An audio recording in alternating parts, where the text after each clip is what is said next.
Hello नमस्कार दोस्तों, मैं ऋषभ आपके चैनल एजुकेशन फॉर ऑल में एक बार फिर से आपका स्वागत करता हूं। आज हम लोग जो बिहार पुलिस के लिए, बिहार एसएससी और बिहार एसआई के लिए मॉडर्न हिस्ट्री का प्रैक्टिस सेट कर रहे थे, उसका मैं अगला पार्ट लेकर के आ गया हूं, जिसमें आज हम लोगों को कंपनी की देशी राज्यों के प्रति नीतियों के बारे में जो है वो प्रीवियस ईयर में क्वेश्चन जितना भी आया है उसको करना है। इससे पहले मैंने मिडेबल हिस्ट्री को ख़त्म कर दिया है और मॉडर्न हिस्ट्री का मैंने लगभग 3 जो है वो पार्ट करवा दिया है। तो अगर आपने नहीं देखा है तो इसका प्लेलिस्ट बना हुआ है, आप जो जा करके देख सकते हैं। बिहार पुलिस के लिए स्टैटिक जीके करना चाहते हैं या फिर आप रेलवे के लिए साइंस का प्रीवियस ईयर क्वेश्चन पेपर करना चाहते हैं, तो दोनों का प्लेलिस्ट बना हुआ है, आप जो जा करके देख सकते हैं। तो चलिए हम लोग जो है वो पहला क्वेश्चन करते हैं। ईस्ट इंडिया कंपनी ने रणजीत सिंह के साथ अमृतसर की पहली संधि पर हस्ताक्षर कब किया था? 1809 में। प्रथम एंग्लो बर्मा युद्ध का अंत हस्ताक्षर करने से हुआ था, तो प्रथम जो एंग्लो बर्मा युद्ध हुआ था वो यांगडबो की संधि से समाप्त हुआ था। बक्सर के युद्ध के बाद ईस्ट इंडिया कंपनी मुगल सम्राट को प्रतिवर्ष भुगतान करने के लिए सहमत हुई 26 लाख रुपया। डलहौजी ने भारत में ब्रिटिश साम्राज्य के लिए अवध को कब्जे में लिया था, राज्य में अव्यवस्था के माध्यम से। हड़प नीति का कट्टर समर्थक जो है वो लॉर्ड डलहौजी था। वह दूसरा प्रांत जिसने सहायक संधि को स्वीकार किया वो आपका मैसूर था। पहला जो है वो आपका हैदराबाद था, जो कि आपका 1798-99 में किया था। फिर और उस समय जो है वो वेलेजली था। महाराजा दिलीप सिंह ने पंजाब के ब्रिटिश साम्राज्य में विलय से संबंधित कागजातों पर हस्ताक्षर किया था, वो आपका 29 मार्च 1849 में। विलय का सिद्धांत के तहत राज्य के विलय का सही क्रम क्या है? पहले सत्तारा को किया, फिर बघाट, फिर उदयपुर, फिर झांसी को। डलहौजी से पहले ही हड़प नीति को लागू कर दिया गया था आपका मांडवी, कोलाबा, जालौर एवं सूरत पर।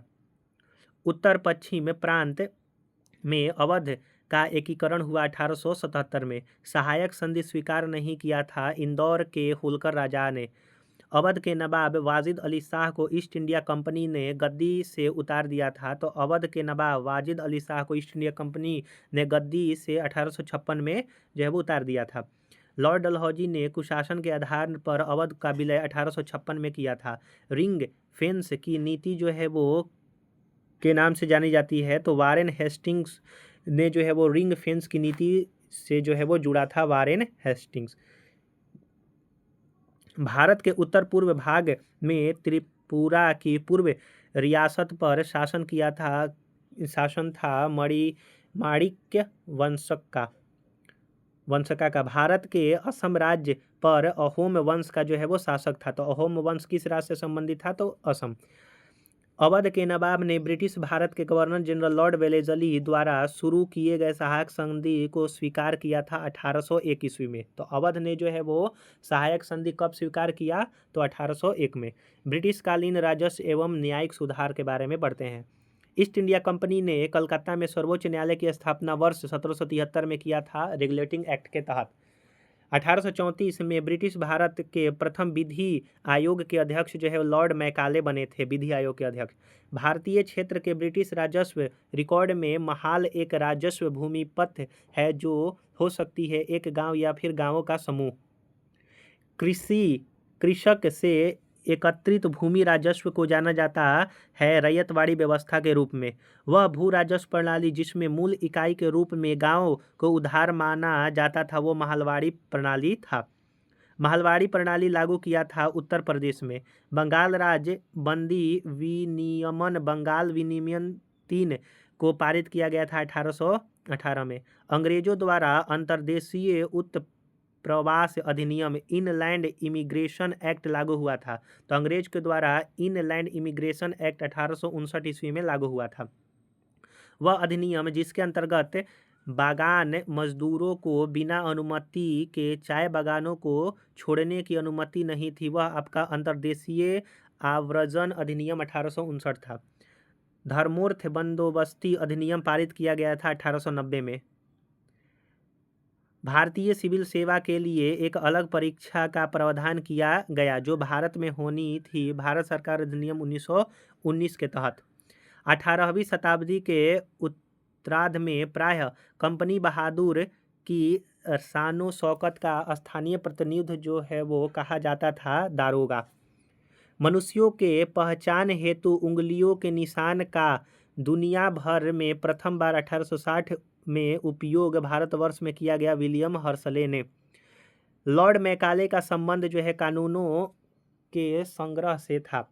रैयतवाड़ी बंदोबस्त, जिसमें काश्तकारों को सीधे सरकार को जो है वो वार्षिक कर चुकाना पड़ता था, यह जो है मद्रास और बॉम्बे प्रांत में शुरू हुआ था। भू राजस्व प्रबंधन के उपयोग के रूप में अस्थायी बंदोबस्त की शुरुआत लॉर्ड कॉर्नवालिस के शासनकाल में हुआ था। अस्थायी बंदोबस्त भारत के अंग्रेजों द्वारा शुरू की गई राजस्व संग्रह की रैयतवाड़ी व्यवस्था जो है वो रिकॉर्ड के लगान सिद्धांत पर आधारित था। CP Ilbert fill the blanks के अधीन परिषद के विधि सदस्य थे तो लॉर्ड रिपन। भारत में ब्रिटिश राज के दौरान रैयतवाड़ी प्रणाली तैयार किया गया था कैप्टन अलेक्जेंडर रीड। तो रैयतवाड़ी जो प्रणाली था वो आपका कैप्टन अलेक्जेंडर रीड के द्वारा तैयार किया गया था। हॉल्ट मैकेंजी और रॉबर्ट मैटिस बर्ड द्वारा शुरुआत किया गया था माहलवाड़ी व्यवस्था। भू राजस्व की रैयतवाड़ी प्रणाली के तहत भूमि के स्वामित्व अधिकार किसानों को सौंप दिए गए थे और ब्रिटिश सरकार उनसे सीधे जो है वो वर्ष वसूला करती थी। ईस्ट इंडिया कंपनी द्वारा स्थापित बंदोबस्त लागू किया था आपका 1793 में। कोड ऑफ सिविल प्रोसीजर जो है वो 1859 ईस्वी में लागू हुआ। Code of civil procedure. Indian penal code 1860 में, क्रिमिनल प्रोसीजर कोड 1862 में, पुलिस एक्ट 1861 में जो है वो आपका लागू हुआ था। अगला जो है वो ब्रिटिश शासन भारत पर आर्थिक प्रभाव जो है वो क्या डाल पाई उसके बारे में पढ़ना है। अगर आपको ये वीडियो पसंद आ रहा होगा तो वीडियो को लाइक कीजिए, अपने दोस्तों में शेयर कीजिए। अभी तक चैनल को सब्सक्राइब नहीं किए हैं तो चैनल को शेयर और सब्सक्राइब जरूर से जरूर किया कीजिए। वर्ष 1854 में भारत की पहली कपास मिल की स्थापना कताई मिल के रूप में बम्बई में हुआ था। भारत से इंग्लैंड को धन निकासी का सिद्धांत देने वाले प्रथम राष्ट्रवादी दादा भाई नौरोजी थे। औपनिवेशिक काल में भारत के व्यापार की सबसे महत्वपूर्ण विशेषता जो है वो निर्यात अधिशेष था। अगला है कि 1853 में बम्बई और ठाणे के बीच पहली बार ट्रेन चलाई गई थी 34 किलोमीटर। ब्रिटिश भारत के दक्षिणी भारत प्रांत में राजस्व एकत्रित करने के लिए जो है रैयतवाड़ी प्रणाली, यानी कि दक्षिण भारत में जो है वो रैयतवाड़ी प्रणाली शुरू किया गया था। भारत में ब्रिटिश औपनिवेशिक सरकार द्वारा मॉन्टफोर्ड सुधार रिपोर्ट 1918 में आया था। मॉन्टफोर्ड सुधार रिपोर्ट। 1859 में कोलकाता में पहली जूट मिल जो है वो आपका रिसड़ा में खोला गया था। सबसे पहले धन की निकासी का सिद्धांत दादा भाई नौरोजी ने दिया था लगभग 1868 के आसपास। 1850 में अंग्रेजों ने रेल परिवहन की अवधारणा पेश की, जिसने भारतीय अर्थव्यवस्था की संरचना को काफ़ी जो है वो प्रभावित किया। रेल आपका परिवहन की अवधारणा। पहले नगर निगम की स्थापना 1888 में मद्रास के पूर्व प्रेसिडेंसी टाउन में जो है वो ब्रिटिश काल के दौरान हुआ था। पहला नगर निगम कौन था? तो मद्रास था, 1888 में बना था, 1688 में। 1793 में लॉर्ड कॉर्नवालिस वायसराय के शासनकाल में बंगाल में अस्थायी बंदोबस्त लागू हुआ था। भारत में पहली रेलवे लाइन का परिचालन 1853 में डलहौजी के शासनकाल में। वर्ष 1793 में बंगाल, बिहार और उड़ीसा में रैयतवाड़ी व्यवस्था शुरू हुआ था। ईस्ट इंडिया कंपनी द्वारा वर्ष 1793 में अस्थायी बंदोबस्त जो है वो अमल में लाया गया। होल्ट मैकेंजी ने भारत में राजस्व संग्रहण की मालवाड़ी प्रणाली विधि विकसित की। 1853 में अंग्रेजों द्वारा भारत के लिए किए गए सबसे महत्वपूर्ण योगदान में से एक है, जिसने लोगों को लंबी दूरी यात्रा करने में सूक्ष्म बनाया, वो रेल मार्ग था। बॉम्बे डेक्कन में शुरू की गई नई राजस्व प्रणाली को रैयतवाड़ी बंदोबस्त के रूप में जाना जाता है। दादा भाई नौरोजी वर्ष 1892 में यूनाइटेड किंगडम में हाउस ऑफ कॉमन्स के पहले भारतीय सदस्य बने थे। तो हाउस ऑफ कॉमन्स में पहले भारतीय सदस्य कौन थे? दादा भाई नौरोजी। कब? 1892 ईस्वी में यूनाइटेड किंगडम में। फिल द ब्लैंक्स ने 1867 में भारत की प्रति व्यक्ति आय की गणना की और उनको अपनी किताब poverty and un British rule of India में प्रकाशित किया दादा भाई नौरोजी ने 1867 में। स्वतंत्र से पूर्व भारत में गरीबी की अवधारणा पर चर्चा करने वाले सर्वप्रथम व्यक्ति जो है दादा भाई नौरोजी थे। 1818 में भारत की पहली कपड़ा मिल जो है वो कलकत्ता में के पास फोर्ट ग्लास्टर में स्थापित किया गया।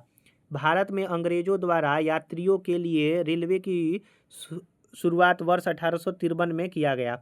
सन 1853 में बम्बे से थाने तक यातायात के लिए पहला रेल मार्ग खोला गया। भारत में पहली रेल यात्रा जो है महाराष्ट्र राज्य में जो है वो शुरू हुआ। और मेट्रो कहेगा तो कोलकाता में। बम्बे डेक्कन में पहली राजस्व बंदोबस्त का संचालन 1820 में हुआ। तो जो राजस्व बंदोबस्त प्रणाली था वो बम्बे डेक्कन में 1820 में लागू हुआ। अस्थाई बंदोबस्त लागू होने के समय वर्धमान का जो राजा था वो तेज चंद था और अस्थाई बंदोबस्त जो है 1793 में कार्नवालिस ने लागू किया था। स्वतंत्रता प्राप्त से पूर्व भारत का सर्वप्रथम जूट मिल जो है वो बंगाल में स्थापित किया गया था। अगला जो है वो आपका चंपारण सत्याग्रह से पहले चंपारण के किसान पंचकठिया या फिर 3 कठिया प्रणाली को अपनाते थे, जिसमें एक बीघा भूमि के 5 कट्ठा, लेकिन यहाँ पर जो है वो हर जगह 3 कट्ठा दिया रहता है, तो 3 कट्ठा पर नील जो है वो बोया जाना आवश्यक था।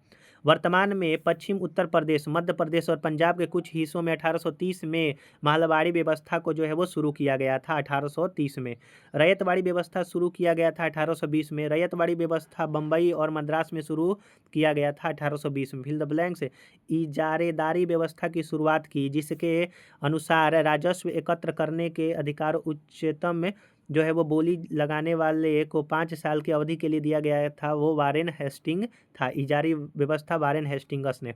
भारतीय दुर्भिक्ष संहिता 1883 का निर्माण किस आयोग के द्वारा किया गया? स्ट्रेची आयोग। स्ट्रेची आयोग के द्वारा 1883 में दुर्भिक्ष संहिता को लाया गया। 18वीं शताब्दी के पूर्वार्ध में बंगाल से निर्यात होने वाले सबसे महत्वपूर्ण जो वस्तुएं थे वो सोरा था, कच्चा रेशम था, चीनी था, अफीम। 1918 में भारतीय उद्योग आयोग के सदस्य के रूप में किसने अपनी रिपोर्ट अलग से प्रस्तुत किया? तो M.R. जयकर ने।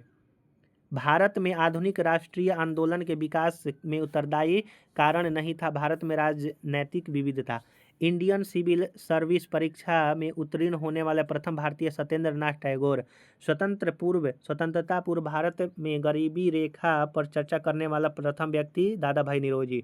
और भारत में औपनिवेशिक शासन के दौरान पहली बार कारखाना अधिनियम 1881 में जो है वो पारित किया गया था। अगला हम लोग जो है 1800 स्वतंत्रता संग्राम से संबंधित महत्वपूर्ण क्वेश्चन आंसर को देखेंगे, जो कि अलग अलग एग्जाम में पूछा गया है। अगर आपने पीछे वाला वीडियो नहीं देखा है तो इसका प्लेलिस्ट बना हुआ है, आप जा करके देख सकते हैं। अगर आपको वीडियो पसंद आया होगा तो वीडियो को लाइक, शेयर और चैनल को सब्सक्राइब नहीं किए हैं तो चैनल को सब्सक्राइब और शेयर जरूर से जरूर किया कीजिए। अगर आप जो है वो वीडियो देखना चाहते हैं तो सबका मैं डिस्क्रिप्शन में प्लेलिस्ट का लिंक दे दूंगा, आप जो है जा करके देख सकते हैं। तो चलिए हम लोग जो है अगले वीडियो मिलेंगे, तब तक के लिए नमस्कार।